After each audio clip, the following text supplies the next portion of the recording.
ਸਾਹਿਬ ਸ੍ਰੀ ਗੁਰੂ ਗ੍ਰੰਥ ਸਾਹਿਬ ਮਹਾਰਾਜ ਸੱਚੇ ਪਾਤਸ਼ਾਹ ਜੀ ਦੀ ਪਾਵਨ ਪਵਿੱਤਰ ਹਜ਼ੂਰੀ ਅੰਦਰ ਸੁਭਾਏਮਾਨ ਗੁਰੂ ਕੀ ਸਾਜੀ ਨਿਵਾਜੀ ਗੁਰਸਿੱਖ ਸਾਧ ਸੰਗਤ, ਅੱਜ ਪੂਰਨਮਾਸ਼ੀ ਦੇ ਪਾਵਨ ਦਿਵਸ ਨੂੰ ਮਨਾਉਣ ਵਾਸਤੇ ਆਪਾਂ ਸਾਰੇ ਹੀ ਗੁਰੂ ਕੀ ਹਜ਼ੂਰੀ ਵਿੱਚ ਜੁੜ ਬੈਠੇ ਹਾਂ।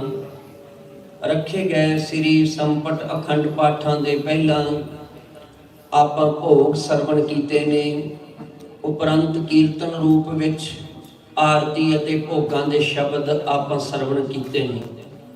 ਜੋ ਆਪ ਜੀ ਹੁਣੇ ਹੁਣ ਧਾਰਨਾ ਸਰਵਣ ਕਰ ਰਹੇ ਸੀ, ਇੱਕ ਯਾਦ ਉਹਨਾਂ ਦੀ ਬਾਕੀ ਰਹੀ, ਹੋਰ ਸਭ ਕੁਛ ਆਪਣਾ ਵਾਰ ਗਏ। ਕਿੰਨਾਂ ਦੀ ਯਾਦ? गुरु की अपनी याद, गुरु के पिता माता दी याद, गुरु के लालां दी याद। असी सरबंसदानी क्यों आखदे हां? क्योंकि कलगीधर पातशाह जी ने सारा सरबंस वार दिता, पर किहड़े सिद्धांत ते? उहदे पिछे गुरमत दा सिद्धांत है। गुरु नानक साहब सच्चे पातशाह जी दे ये पावन वचन ने, ध्यान नाल सुनना। जो तो प्रेम खेलन का चाओ, सिर धर तली गली मेरी आओ। इत मार्ग पैर धरीजै, सिर दीजै कान न कीजै। ये जो श्लोक है, ये कोई गुरु गोबिंद सिंह जी महाराज का नहीं। ये लाइना गुरु नानक देव जी महाराज दियां उचारण कीतियां होईयां ने। ਇਹਦਾ मतलब गुरु नानक देव जी महाराज ने ही सिख नूं ਇਹ सिद्धांत दे दिता सी। ਇਹ ਸ਼ਲੋਕ ਜਿਹੜੇ ਵਾਰਾਂ ਤੇ ਵਧੇਕ ਨੇ ਨਾ, ਜਦੋਂ ਭੋਗ ਪੈਂਦੇ ਨੇ ਤੇ ਥੋੜਾ ਚਿਰ ਪਹਿਲਾਂ ਸ਼ਲੋਕ ਆਉਂਦੇ ਨੇ, ਸ਼ਲੋਕ ਵਾਰਾਂ ਤੇ ਵਧੇਕ। ਉਹਦੇ ਵਿੱਚ ਗੁਰੂ ਨਾਨਕ ਦੇਵ ਜੀ ਮਹਾਰਾਜ ਦਾ ਇਹ ਸ਼ਲੋਕ ਹੈ ਵੀ ਜੇ ਪ੍ਰੇਮ ਵਾਲੀ ਖੇਲ ਖੇਲਣੀ ਹੈ ਤੇ ਸਿਰ ਤਲੀ ਤੇ ਰੱਖਣਾ ਪੈਂਦਾ ਹੈ। ਤੇ ਉਹ ਤਲੀ ਤੇ ਸਿਰ ਸਾਡੇ ਸਤਿਗੁਰਾਂ ਨੇ ਆਪ ਪਹਿਲਾਂ ਰੱਖਿਆ, ਪੰਚਮ ਪਾਤਸ਼ਾਹ ਜੀ ਨੇ ਰੱਖਿਆ, ਨੌਵਿਆਂ ਨੇ ਰੱਖਿਆ, ਨਾਲ ਸਿੱਖਾਂ ਨੇ, ਤੇ ਫਿਰ ਕਲਗੀਧਰ ਪਾਤਸ਼ਾਹ ਜੀ ਨੇ ਤੇ ਸਾਰਾ ਸਰਬੰਸ ਹੀ ਕੁਰਬਾਨ ਕਰ ਦਿੱਤਾ। ਸਾਧ ਸੰਗਤ, ਹਿੰਦੁਸਤਾਨ ਦੇ ਹਿੰਦੀ ਦੇ ਪ੍ਰਸਿੱਧ ਕਵੀ ਨੇ ਮੈਥਿਲੀ ਸ਼ਰਨ ਗੁਪਤ, ਉਹ ਲਿਖਦੇ ਨੇ, ਜਿਸ ਕੁਲ ਜਾਤ ਦੇਸ਼ ਕੇ ਬੱਚੇ, गुरु गोबिंद सिंह जी के लाला वाल साहिबजादियां वाल इशारा करके कहते, जिस कुल जात देश के बच्चे दे सकते हैं यूं बलिदान, उसका वर्तमान कुछ भी हो पर भविष्य है महामहान। योगी अल्लाह यार लिखता है, कटवा के पिसर चारों एक आंसू ना गिराया। किने? गुरु गोबिंद सिंह जी महाराज ने। कटवा के पिसर चारों एक आंसू ना गिराया, रुतबा गुरु गोबिंद ने ऋषियों का बढ़ाया। गुरु गोबिंद सिंह जी महाराज नूं ऋषियां विच शामिल करते ने। महान तपस्वी ने, महान ऋषि ने, क्योंकि हेमकुंट साहब दे पर्वत ते पहला महान तपस्या की है। जिन्नी भगती होएगी उन्नी ही शक्ति आउंदी है, ते भगती द्वारा आई हुई शक्ति जिहड़ी कल्ली शक्ति है वो जुल्म करती है। औरंगजेब ने कीता, बाबर ने कीता, जिन्ने बादशाह आए हिंदुस्तान के उपर मुसलमान, उन्होंने जुल्म किया। इत्थों तक उस जुल्म दे विच भाग लैण वास्ते पहाड़ी राजे भी शामिल हो गए।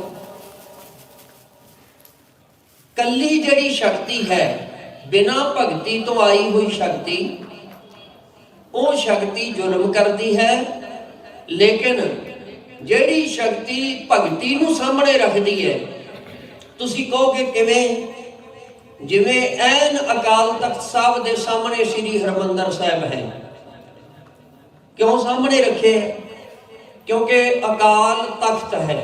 तख्त का मतलब जिवें राजे महाराजा दे तख्त, तो गुरु साहब जी उत्थे बैठ के ਲੋਕਾਂ ਦੇ ਨਿਆਂ ਕਰਵਾਇਆ ਕਰਦੇ ਸਨ, ਫੈਸਲੇ ਕਰਿਆ ਕਰਦੇ ਸਨ। ਤੇ ਗੁਰੂ ਸਾਹਿਬ ਜੀ ਕਹਿੰਦੇ ਵੀ ਖਾਲਸਾ, ਜੇ ਤੂੰ ਕਿਸੇ ਤਖਤ ਤੇ ਬੈਠਾ ਹੋਵੇ ਨਾ, ਜਿਵੇਂ ਅਕਾਲ ਤਖਤ ਤੇ ਬੈਠਿਆਂ ਸਾਹਮਣੇ ਹਰਮੰਦਰ ਸਾਹਿਬ ਹੈ, ਉਹ ਭਗਤੀ ਦਾ ਘਰ ਹੈ ਹਰਮੰਦਰ, ਇਉਂ ਕਿਸੇ ਤਖਤ ਤੇ ਬੈਠਿਆਂ ਭਗਤੀ ਨੂੰ ਨਹੀਂ ਭੁੱਲਣਾ। ਜੇ ਭਗਤੀ ਯਾਦ ਰਹੇਗੀ, ਭਗਤੀ ਨੂੰ ਸਾਹਮਣੇ ਰੱਖੇਗਾ, ਤੇ ਸ਼ਕਤੀ ਦੁਨੀਆ ਦਾ ਭਲਾ ਕਰੇਗੀ। ਉਹ ਸ਼ਕਤੀ ਭਗਤੀ ਤੋਂ ਪੈਦਾ ਹੋਈ ਸ਼ਕਤੀ ਦੁਨੀਆ ਦਾ ਭਲਾ ਕਰਦੀ ਹੈ। ਸੋ ਗੁਰੂ ਕੇ ਜਿਹੜੇ ਸਾਹਿਬਜ਼ਾਦੇ ਨੇ, ਤੇ ਜੋਗੀ ਅੱਲਾ ਯਾਰ ਲਿਖਦਾ ਹੈ, ਹਮ ਜਾਨ ਦੇ ਕੇ औरों की जाने बचा चले, सिक्खी की नीम हम है सरों पे उठा चले, गुरियाई का है किस्सा जहां में बना चले, सिक्खी की सल्तनत का है पौधा लगा चले, गद्दी तख्तो ताज बस अब कौम पाएगी, दुनिया में जालिमों का निशान तक मिटाएगी। उत्थे फिर जोगी अल्लाह यार इनू समापित करते हैं। भावें वो मुसलमान कवि सी, पर उन्हें वड्डे साहिबजादियां दा जिहड़ा साका है ते छोटियां दा साका, जिहड़ा वड्डे साहिबजादियां दा साका लिखिया, उहदा नाम उन्हें लिखिया है गंजे शहीदां, ते जिहड़ा छोटे साहिबजादियां दा साका लिखिया है, उहदा नाम उन्हें लिखिया है शहीदाने वफा।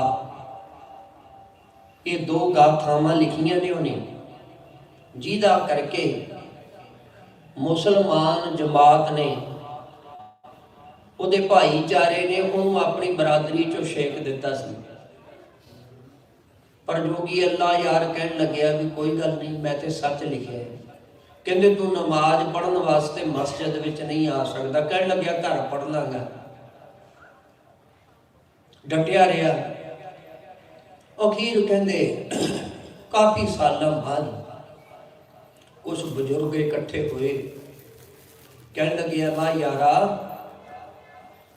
क्यों इवें काफर होके मरता है? मुसलमान जिहड़ा मुसलमान ना होए उन्हें काफर आखदे ने, क्यों काफर होके मरता है?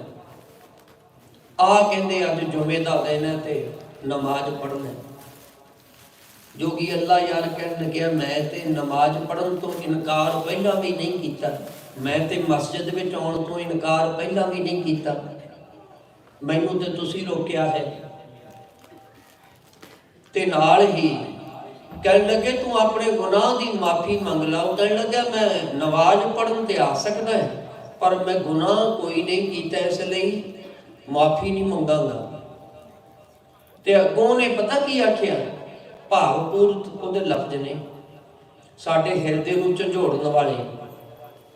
एक गैर सिख होके वो कहन लग्या कि मैनू विश्वास है मैं जे शरीर छड्ड के अगे जावांगा ना खुदा दी दरगाह विच, हो सकता मैनू हजरत मुहम्मद साहब लैण वास्ते ना आउण, पर गुरु गोबिंद सिंह जी महाराज ते जरूर आउणगे। उचारण करो सतनाम श्री वाहिगुरू।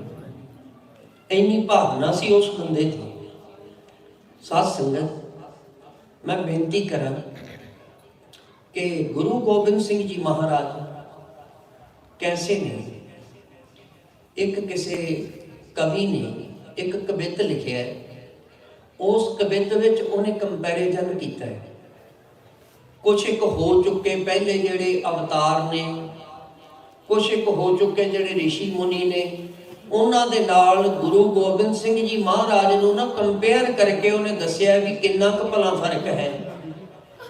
उत्थे वो लिखते ने सारियां तो पहला उन्होंने पहली लाइन विच उदाहरण दी, श्री रामचंद्र जी ते लक्ष्मण दशरथ दे पुत्र सन, अजे भरत भी सी, शत्रुघ्न भी सी। कहंदे दो पुत्र घरे ने ते दो ही बनवास नूं गए ने, वो भी 14 साल वास्ते ही गए ने, 14 साल बाद ते वापस ही आ जाना है। पर कहंदे दशरथ जिहड़ा सी ना अपने 14 साल जिहड़े दो पुत्र विछड़े ने उन्हां दा विछोड़ा नहीं सहन कर सकिया, ਤੇ ਮੁਹੱਲਾ ਤੋਂ ਛਾਲ ਮਾਰ ਕੇ ਡਿੱਗ ਕੇ ਖਤਮ ਹੋ ਗਿਆ। ਫਿਰ ਦੂਜੀ ਉਦਾਹਰਨ ਦਿੰਦੇ ਨੇ, ਕਹਿੰਦੇ ਵੀ ਦਰੋਣਾਚਾਰੀਆ ਜਿਹੜਾ ਕਿ ਕੌਰਵਾਂ ਤੇ ਪਾਂਡਵਾਂ ਦਾ ਗੁਰੂ ਸੀ, ਤੇ ਉਹਨੂੰ ਮਾਰਨ ਵੇਲੇ ਜਾ ਕੇ ਉਹਦੇ ਕੋਲ ਕਹਿਣ ਲੱਗੇ ਉਹਦਾ ਪੁੱਤਰ ਹੈ ਅਸ਼ਵਥਾਮਾ, ਇੱਕ ਹਾਥੀ ਸੀ ਅਸ਼ਵਥਾਮਾ, ਤੇ ਹਾਥੀ ਨੂੰ ਮਾਰ ਦਿੱਤਾ ਭੀਮਸੈਨ ਨੇ। ਤੇ ਜਾ ਕੇ ਉੱਚੀ ਉੱਚੀ ਉਹਦੇ ਕੋਲ ਕਹਿ ਦਿੱਤਾ ਵੀ ਅਸ਼ਵਥਾਮਾ ਹਤੋ, ਭਾਵ ਮੈਂ ਹੱਤਿਆ ਕਰ ਦਿੱਤੀ ਅਸ਼ਵਥਾਮਾ ਦੀ। ਤੇ ਪੁੱਤਰ ਮੋਹ ਵਿੱਚ ਆ ਕੇ, ਦੇਖੋ ਐਡਾ ਵੱਡਾ ਯੋਧਾ ਜਿਹੜਾ ਪਾਂਡਵਾਂ ਤੇ ਕੌਰਵਾਂ ਨੂੰ ਸ਼ਸਤਰ ਵਿਦਿਆ, ਸ਼ਸਤਰ ਚਲਾਉਣੇ ਸਿਖਾ ਰਿਹਾ, ਧਿਆਨ ਨਾਲ ਸੁਣਨਾ, ਸ਼ਸਤਰ ਚਲਾਉਣੇ ਸਿਖਾ ਰਿਹਾ ਕੌਰਵਾਂ ਤੇ ਪਾਂਡਵਾਂ ਨੂੰ, ਐਡਾ ਵੱਡਾ ਯੋਧਾ, ਲੇਕਿਨ ਮੈਦਾਨੇ ਜੰਗ ਵਿੱਚ ਸ਼ਸਤਰ ਹੀ ਸਿੱਟ ਦਿੱਤੇ। ਇੰਨੀ ਗੱਲ ਸੁਣ ਕੇ ਵੀ ਪੁੱਤਰ ਮਰ ਗਿਆ, ਹਜੇ ਮਰਿਆ ਤੇ ਹੈ ਨਹੀਂ ਸੀ, ਮਰਿਆ ਨਹੀਂ ਸੀ, ਕੇਵਲ ਇੰਨੀ ਗੱਲ ਸੁਣਦਿਆਂ ਸਾਰੀ ਮੈਦਾਨੇ ਜੰਗ ਵਿੱਚ ਸ਼ਸਤਰ ਹੀ ਸੁੱਟ ਦਿੱਤੇ। ਹਾਲਾਂਕਿ ਜਿਹੜਾ ਯੋਧਾ ਹੁੰਦਾ ਨਾ, ਗੁਰੂ ਸਾਹਿਬਾਂ ਨੇ ਸਾਨੂੰ ਸਿਖਾਇਆ ਵੀ ਜਦੋਂ ਮੈਦਾਨੇ ਜੰਗ ਵਿੱਚ ਸ਼ਸਤਰ ਲੈ ਕੇ ਉਹ ਆ ਜਾਏ ਨਾ, ਗੁਰੂ ਤੇਗ ਬਹਾਦਰ ਸਨ ਅਜੇ 12 ਸਾਲ ਦੇ, ਜਦੋਂ ਕਰਤਾਰਪੁਰ ਸਾਹਿਬ ਦੀ ਜੰਗ ਹੋ ਰਹੀ ਸੀ, ਤੇ ਉਦੋਂ ਸਾਰੀਆਂ ਗੁਰੂ ਘਰ ਦੀਆਂ ਬੀਬੀਆਂ ਨੇ ਤੇ ਸਾਰੇ ਪਿੰਡ ਦੀਆਂ ਬੀਬੀਆਂ ਨੇ ਕੋਠੀਆਂ ਤੇ ਚੜ੍ਹ ਕੇ ਉਹ ਜੰਗ ਵੇਖੀ। ਕਰਤਾਰਪੁਰ ਦੀਆਂ ਗਲੀਆਂ ਵਿੱਚ ਵੀ ਜੰਗ ਹੋਈ। ਉਸ ਜੰਗ ਵਿੱਚ ਭਾਗ ਲਿਆ ਗੁਰੂ ਤੇਗ ਬਹਾਦਰ ਸਾਹਿਬ ਜੀ ਨੇ 12 ਸਾਲ ਦੀ ਉਮਰ ਵਿੱਚ। ਤੇ ਜਦੋਂ ਅੱਧਾ ਕੁ ਦਿਨ ਲੰਘ ਗਿਆ ਨਾ, ਦਿਨ ਢਲਿਆ, ਸ਼੍ਰੀ ਮਾਤ ਨਾਨਕੀ ਜੀ ਨੇ ਸੁਨੇਹਾ ਭਿਜਵਾ ਦਿੱਤਾ ਕਿ ਮੇਰਾ ਲਾਲ ਅਜੇ ਛੋਟਾ ਹੈ, ਥੱਕ ਗਿਆ ਹੋਏਗਾ, ਤੇ ਇੱਕ ਸਿੱਖ ਨੂੰ ਕਿਹਾ, ਉਹਨੂੰ ਕਹਿ ਵੀ ਤੂੰ ਵਾਪਸ ਆ ਜਾ, ਹੋਰ ਸਿੱਖ ਬਥੇਰੇ ਨੇ ਲੜਨ ਵਾਸਤੇ। ਤੇ ਗੁਰੂ ਤੇਗ ਬਹਾਦਰ ਸਾਹਿਬ ਨੇ ਕਿਹਾ ਸੀ ਮਾਤਾ ਜੀ ਨੂੰ ਜਾ ਕੇ ਆਖ ਦਿਓ ਕਿ ਜਦੋਂ ਜਾਂ ਤੇ ਮੈਦਾਨੇ ਜੰਗ ਵਿੱਚ ਸ਼ਸਤਰ ਲੈ ਕੇ ਆਈਦਾ ਨਹੀਂ, ਜਦੋਂ ਕੋਈ ਸੂਰਮਾ ਮੈਦਾਨੇ ਜੰਗ ਵਿੱਚ ਸ਼ਸਤਰ ਲੈ ਕੇ ਆ ਜਾਂਦਾ ਹੈ ਨਾ, ਉਦੋਂ ਬਾਅਦ ਜਾਂ ਤੇ ਉਹ ਜਿੱਤ ਕੇ ਵਾਪਸ ਪਰਤਦਾ ਤੇ ਜਾਂ ਉਹ ਸ਼ਹਾਦਤ ਦਾ ਜਾਮ ਪ੍ਰਾਪਤ ਕਰਦਾ। ਚੱਲ ਰਹੀ ਜੰਗ ਵਿੱਚੋਂ ਛੱਡ ਕੇ ਨਹੀਂ ਆਉਂਦਾ, ਉਹਨੂੰ ਕੈਰ ਕਿਹਾ ਜਾਂਦਾ ਹੈ, ਉਹਨੂੰ ਬੁਜ਼ਦਲ ਕਿਹਾ ਜਾਂਦਾ, ਮੈਂ ਨਹੀਂ ਆਵਾਂਗਾ। ਫਿਰ ਇਸ ਜੰਗ ਵਿੱਚ ਜੋ ਤਲਵਾਰ ਦੇ ਜ਼ੋਰ ਦਿਖਾਏ ਨਾ, ਉਹਦੇ ਕਰਕੇ ਗੁਰੂ ਸਾਹਿਬਾਂ ਨੇ ਨਾਮ ਰੱਖਿਆ ਸੀ ਵੀ ਤੂੰ ਤੇ ਤੇਗ ਦਾ ਧਨੀ ਹੈ, ਤੇਰਾ ਨਾਮ ਅੱਜ ਤੋਂ ਤੇਗ ਬਹਾਦਰ। ਸਾਧ ਸੰਗਤ, ਪਰ ਜਿਹੜਾ ਦਰੋਣਾਚਾਰੀਆ ਸੀ, ਕੌਰਵਾਂ ਪਾਂਡਵਾਂ ਨੂੰ ਜਿਨ੍ਹਾਂ ਦੀਆਂ ਅਸੀਂ ਗਾਥਾਵਾਂ ਪੜ੍ਹਦੇ ਆ ਵੀ ਐਡੇ ਮਹਾਨ ਸਨ, ਉਹਨਾਂ ਦਾ ਗੁਰੂ, ਤੇ ਆਪਣੇ ਪੁੱਤਰ ਦੀ ਖਬਰ ਕਰਨਾ ਚ ਪਈ ਵੀ ਮਰ ਗਿਆ ਪੁੱਤਰ, ਮਰਿਆ ਤੇ ਹੈ ਨਹੀਂ ਸੀ ਤੇ ਜਿਉਂਦਾ ਹੀ। ਅਰੇ ਇੰਨੀ ਗੱਲ ਸੁਣਦਿਆਂ ਸਾਰੀ ਸ਼ਾਸਤਰ ਸੁੱਟ ਦਿੱਤੇ, ਇਹ ਕੋਈ ਯੋਧਿਆਂ ਵਾਲਾ ਕੰਮ ਨਹੀਂ। ਤੇ ਆ ਕੇ ਦਰੋਣਾਚਾਰੀਆ ਦਾ ਗਲ ਕੱਟ ਦਿੱਤਾ।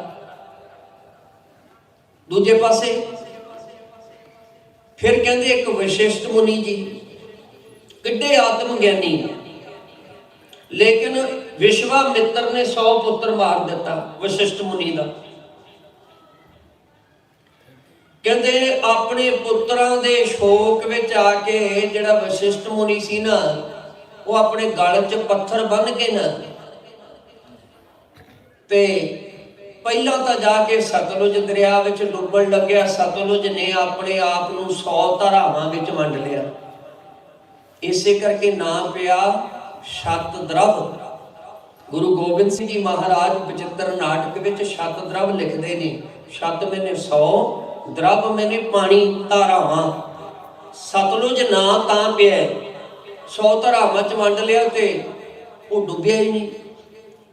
ਫਿਰ ਬਿਆਸ ਦਰਿਆ ਵਿੱਚ ਆਪਣੇ ਗਲ 'ਚ ਫਾਹੀ ਪਾ ਕੇ ਡੁੱਬਣ ਲੱਗਿਆ। ਉਹਨੂੰ ਬੇਪਾਸੀ ਆਖਦੇ ਨੇ, ਬੇਪਾਸੀ, ਜਿਹੜੀ ਗਲ 'ਚ ਰੱਸੀ ਪਾਈ, ਬੇਪਾਸੀ ਪਾ ਕੇ ਡੁੱਬਣ ਲੱਗਿਆ। ਤੇ ਜਿਹੜਾ ਬਿਆਸ ਦਰਿਆ ਸੀ ਨਾ, ਉਹਦੇ ਵਿੱਚ ਉਹਨੇ ਕਿਹਾ ਵੀ ਮੇਰੇ 'ਚ ਡੁੱਬ ਕੇ ਮਰੇਗਾ ਐਡਾ ਵੱਡਾ ਸੰਤ, ਤੇ ਮੈਨੂੰ ਹੱਤਿਆ ਦਾ ਪਾਪ ਲੱਗੇਗਾ।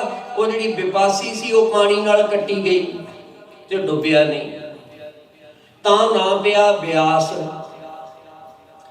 ਹੁਣ ਇਹ ਤਿੰਨ ਮੈਂ ਪ੍ਰਮਾਣ ਦੇ ਦਿੱਤੇ ਤੇ ਹੁਣ ਮੈਂ ਤੁਹਾਨੂੰ ਕਵਿਤ ਦੀਆਂ ਲੈਣਾ ਸੁਣਾ ਕੇ ਤੇ ਚੌਥੀ ਲੈਣ ਸੁਣਾਉਂਦਾ ਗੁਰੂ ਗੋਬਿੰਦ ਸਿੰਘ ਜੀ ਮਹਾਰਾਜ ਜੀ, ਜਿਨ੍ਹਾਂ ਨੇ ਕੰਪੈਰੀਜ਼ਨ ਕੀਤਾ।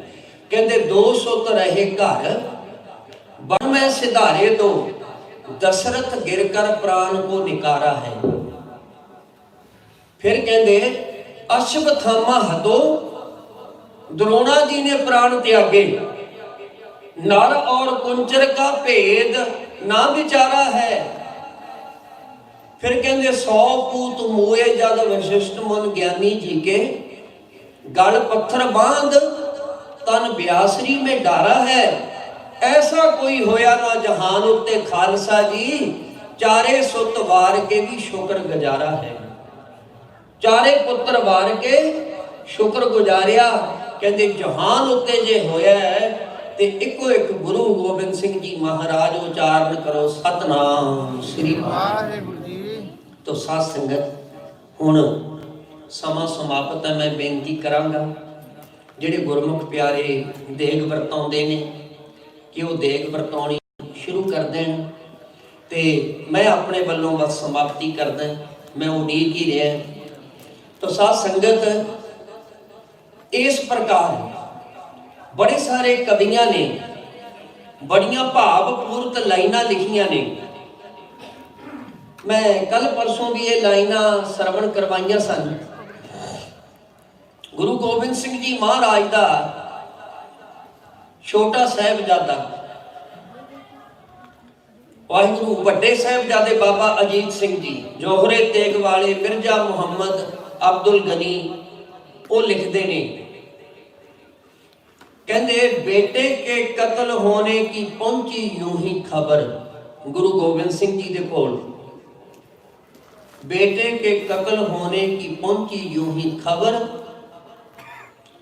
शुक्र अकाल पुरख का किया झट उठाकर सर, और अर्ज की के बंदा पे कृपा की कर नजर। फिर कहने लगे आज मुझ पर से तेरी अमानत अदा हुई, बेटों की जान धर्म की खातर फिदा हुई। कहते हे वाहिगुरु आज तेरी अमानत मैं तेनू अदा कर देती है, जिसकी बस्त तिस आज्ञा रखे, प्रभ की आज्ञा माने माथे। गुरु गोबिंद सिंह जी महाराज ने ਵੱਡੇ ਸਾਹਿਬਜ਼ਾਦੇ ਬਾਬਾ ਅਜੀਤ ਸਿੰਘ ਜੀ ਦੀ ਸ਼ਹਾਦਤ ਤੇ ਬਾਬਾ ਜੁਝਾਰ ਸਿੰਘ ਦੀ ਸ਼ਹਾਦਤ ਵੇਲੇ ਆਪਣੀ ਅੱਖ ਵਿੱਚੋਂ ਇੱਕ ਅੰਸੂ ਵੀ ਨਹੀਂ ਗਿਰਾਇਆ।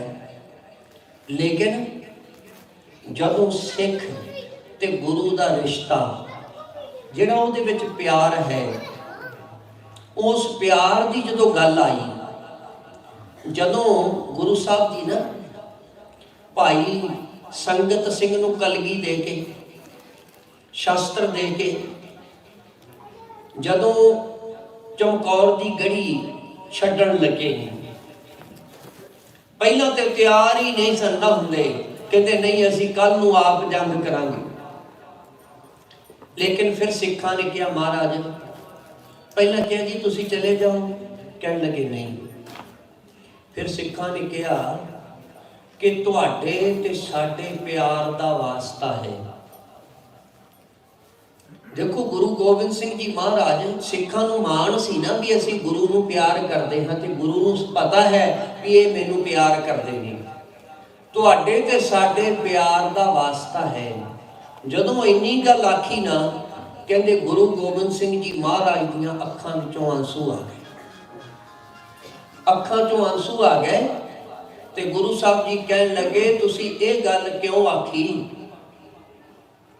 तुहानू कहण दी की लोड़ है, तुहाडा ते प्यार ही एडा पवित्र है, एडा उच्चा सोचा है कि इस प्यार दे बदले मैं तुहानू की दियां। जो तुसी मैनू कह रहे हो प्रवान करदा है। ते गुरु गोबिंद सिंह जी महाराज गढ़ी छड्डण वास्ते तैयार हो गए। फिर भाई संगत सिंह जी दे सीस ते कलगी सजाई। साध संगत ते गढ़ी नूं चुप करके नहीं छड्डिया। जिथे गुरुद्वारा ताड़ी साहब है ਉੱਥੇ ਟਿੱਬੀ ਤੇ ਜਾ ਕੇ ਗੁਰੂ ਸਾਹਿਬਾਂ ਨੇ ਤਾੜੀ ਵਜਾਈ। ਤਾੜੀ ਵਜਾ ਕੇ ਫਾਰਸੀ ਵਿੱਚ ਆਖਿਆ, ਪੀਰੇ ਹਿੰਦ ਮੇਰ ਵੱਧ, ਹਿੰਦ ਦਾ ਪੀਰ ਜਾ ਰਿਹਾ ਹੈ। ਉਦੋਂ ਜਿਹੜੀ ਸਰਕਾਰੀ ਭਾਸ਼ਾ ਹੁੰਦੀ ਸੀ ਨਾ ਮੁਗਲਾਂ ਦੇ ਰਾਜ ਵੇਲੇ, ਉਹ ਫਾਰਸੀ ਹੁੰਦੀ ਸੀ।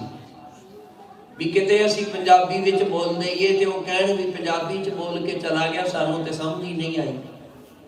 ਗੁਰੂ ਸਾਹਿਬਾਂ ਨੇ ਫਾਰਸੀ ਵਿੱਚ ਆਖਿਆ, ਪੀਰੇ ਹਿੰਦ ਮੇਰ ਵੱਧ। ਤੇ ਇਹ ਲਫ਼ਜ਼ ਜਿਹੜੇ ਨੇ ਗੁਰੂ ਸਾਹਿਬਾਂ ਨੇ ਗੁਰਬਾਣੀ ਵਿੱਚ ਵੀ ਵਰਤੇ ਨੇ। ਮੇਰ ਵੱਧ ਬਾਦਸ਼ਾਹ ਅਫਜੂ ਖੁਦਾਏ, ਏਕ ਤੂੰ ਹੀ, ਏਕ ਤੂੰ ਹੀ। ਮੇਰ ਵੱਧ ਮੈਨੂੰ ਚਲੇ ਜਾਣਾ, ਹਿੰਦ ਦਾ ਪੀਰ ਜਾ ਰਿਹਾ ਹੈ। ਤੇ ਗੁਰੂ ਸਾਹਿਬ ਜੀ ਤਾੜੀ ਮਾਰ ਕੇ ਗਏ। ਤੇ ਸਾਧ ਸੰਗਤ, ਜਦੋਂ ਲੰਬੇ ਜੱਟਪੁਰੇ ਸਾਹਿਬਜ਼ਾਦਿਆਂ ਦੀ ਸ਼ਹਾਦਤ ਦੀ ਖਬਰ ਨੂਰੇ ਮਾਹੀ ਨੇ ਆ ਕੇ ਸੁਣਾਈ, ਉੱਥੇ ਇੱਕ ਕਵੀ ਨੇ ਲਿਖਿਆ ਕਿ ਸਰਹੰਦ ਚੋਂ ਸੁਨੇਹਾ ਮਿਲਿਆ ਕਿ ਲਾਲ ਟੁਰ ਗਏ। ਸਰਹੰਦ ਚੋਂ ਸੁਨੇਹਾ ਮਿਲਿਆ ਕਿ ਲਾਲ ਟੁਰ ਗਏ, ਦੋਵੇਂ ਸ਼ਹੀਦ ਹੋ ਗਏ, ਨੌ ਨਿਹਾਲ ਟੁਰ ਗਏ। ਸੂਬੇ ਨੇ ਦੋਵਾਂ ਨੂੰ ਕੰਧਾਂ ਵਿੱਚ ਨਪੀੜ ਦਿੱਤਾ ਹੈ, ਕੋਮਲ ਸ਼ਰੀਰਾਂ ਨੂੰ ਇੱਟਾਂ ਵਿੱਚ ਪੀੜ ਦਿੱਤਾ ਹੈ। ਸੁਣ ਕੇ ਇੱਕ ਉਹ ਗੱਲ ਸਾਰੀ ਮੁਸਕਰਾ ਕੇ ਉੱਠਿਆ। ਉਸ ਪਾਤਸ਼ਾਹ ਨੇ ਨੂਰੇ ਕੋਲ ਆ ਕੇ ਪੁੱਛਿਆ, ਨੂਰਿਆ, ਉਹ ਸਾਹਿਬਜ਼ਾਦਿਆਂ ਦੀ ਸ਼ਹੀਦ ਹੋਣ ਦੀ ਖਬਰ ਸੁਣ ਕੇ ਮੁਸਕਰਾਏ ਕਲਗੀਧਰ ਪਾਤਸ਼ਾਹ ਜੀ। ਸੁਣ ਕੇ ਉਹ ਗੱਲ ਸਾਰੀ ਮੁਸਕਰਾ ਕੇ ਉੱਠਿਆ। ਉਸ ਪਾਤਸ਼ਾਹ ਨੇ ਨੂਰੇ ਕੋਲ ਆ ਕੇ ਪੁੱਛਿਆ, ਨੂਰਿਆ, ਤੂੰ ਰੂਬਰੂ ਸੈਂ, ਤੂੰ ਸਾਫ਼ ਸਾਫ਼ ਦੱਸੀ। ਤੂੰ ਰੂਬਰੂ ਹੁੰਦਾ ਆਮਣੇ ਸਾਹਮਣੇ, ਤੂੰ ਕੋਲ ਸੈਂ, ਤੂੰ ਸਾਫ਼ ਸਾਫ਼ ਦੱਸੀ, ਉੱਥੋਂ ਸੁਣ ਕੇ ਆਏ। ਤੂੰ ਰੂਬਰੂ ਸੈਂ, ਸਾਫ਼ ਸਾਫ਼ ਦੱਸੀ। ਕੋਈ ਕਹਿਰ ਨਾ ਕਮਾਈ, ਕੋਈ ਹਿੰਜ ਤੇ ਨਾ ਕੇਰੀ, ਕੋਈ ਆਹ ਤੇ ਨਾ ਕੱਢੀ।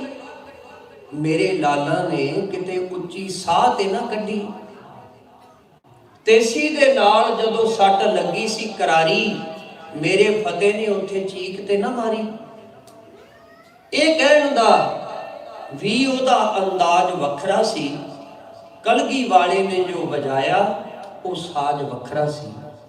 ਸਾਧ ਸੰਗਤ, ਇਉਂ ਕਲਗੀਧਰ ਪਾਤਸ਼ਾਹ ਜੀ ਨੇ ਆਪਣੇ ਸਾਹਿਬਜ਼ਾਦਿਆਂ ਨੂੰ ਸ਼ਹੀਦ ਹੁੰਦਾ ਵੀ ਸਾਹਮਣੇ ਦੇਖਿਆ ਤੇ ਆਂਸੂ ਨਹੀਂ ਗੇਰਿਆ। ਛੋਟੇ ਸਾਹਿਬਜ਼ਾਦਿਆਂ ਦੀ ਸ਼ਹਾਦਤ ਦੀ ਖਬਰ ਮਿਲੀ ਤੇ ਉਸ ਵੇਲੇ ਵੀ ਮੁਸਕਰਾਏ ਤੇ ਹੌਸਲਾ ਦਿੱਤਾ, ਤੇ ਨਾਲ ਹੀ ਤੀਰ ਦੀ ਨੋਕ ਨਾਲ ਕਾਹੀ ਦਾ ਬੂਟਾ ਪੁੱਟ ਕੇ ਕਹਿਣ ਲੱਗੇ, ਜ਼ਾਲਮ ਸਰਕਾਰ ਦੀ, ਜ਼ਾਲਮ ਇਸ ਰਾਜ ਦੀ ਜੜ ਪੁੱਟੀ ਗਈ ਹੈ। ਉਚਾਰਨ ਕਰੋ ਸਤਨਾਮ ਸ੍ਰੀ ਅਕਾਲ। ਤੋ ਸਾਧ ਸੰਗਤ, ਸਮਾਂ ਕਾਫੀ ਹੋ ਗਿਆ, ਇੰਨੀਆਂ ਕੁ ਬੇਨਤੀਆਂ ਪ੍ਰਵਾਨ ਕਰਨੀਆਂ। ਆਓ ਆਪਾਂ ਗੁਰੂ ਕੇ ਆਸ਼ੇ ਨੂੰ ਮੁੱਖ ਰੱਖਦੇ ਹਾਂ। ਗੁਰੂ ਸਾਹਿਬ ਜੀ ਕਹਿੰਦੇ ਨੇ, ਹੁਣ ਆਪਾਂ ਕੀ ਕਰਨਾ ਹੈ? ਆਪਾਂ ਨੂੰ ਆਸ਼ਾ ਦਿੱਤਾ, ਆਪਾਂ ਗੁਰੂ ਨਾਲ ਪ੍ਰੇਮ ਕਰਨਾ ਹੈ। ਹੁਣ ਸਾਡੇ ਸਾਹਮਣੇ ਕੋਈ ਜੰਗ ਯੁੱਧ ਤੇ ਨਹੀਂ, ਪਰ ਗੁਰੂ ਨਾਲ ਪਿਆਰ ਕਰਨਾ। ਜੇ ਗੁਰੂ ਨਾਲ ਪਿਆਰ ਕਰਾਂਗੇ ਤੇ ਗੁਰੂ ਦੀ ਹਰ ਇੱਕ ਚੀਜ਼ ਸਾਨੂੰ ਪਿਆਰੀ ਲੱਗੇਗੀ। ਗੁਰੂ ਦੀ ਬਾਣੀ ਵੀ ਪਿਆਰੀ, ਗੁਰੂ ਦਾ ਕੀਰਤਨ ਵੀ ਪਿਆਰਾ, ਗੁਰੂ ਦਾ ਘਰ ਵੀ ਪਿਆਰਾ। ਇਸ ਲਈ ਆਓ ਗੁਰੂ ਨਾਲ ਪਿਆਰ ਕਰੀਏ। ਸਾਚ ਕਹੋ ਸੁਣ ਲਿਓ ਸਭੈ, ਜਿਨ ਪ੍ਰੇਮ ਕੀਓ ਤਿਨ ਹੀ ਪ੍ਰਭ ਪਾਇਓ। ਭੁੱਲਾਂ ਚੁੱਕਾਂ ਦੀ ਖਿਮਾ, ਬੁਲਾਓ ਫਤਿਹ ਜੀ। ਵਾਹਿਗੁਰੂ ਜੀ ਕਾ ਖਾਲਸਾ, ਵਾਹਿਗੁਰੂ ਜੀ ਕੀ ਫਤਿਹ।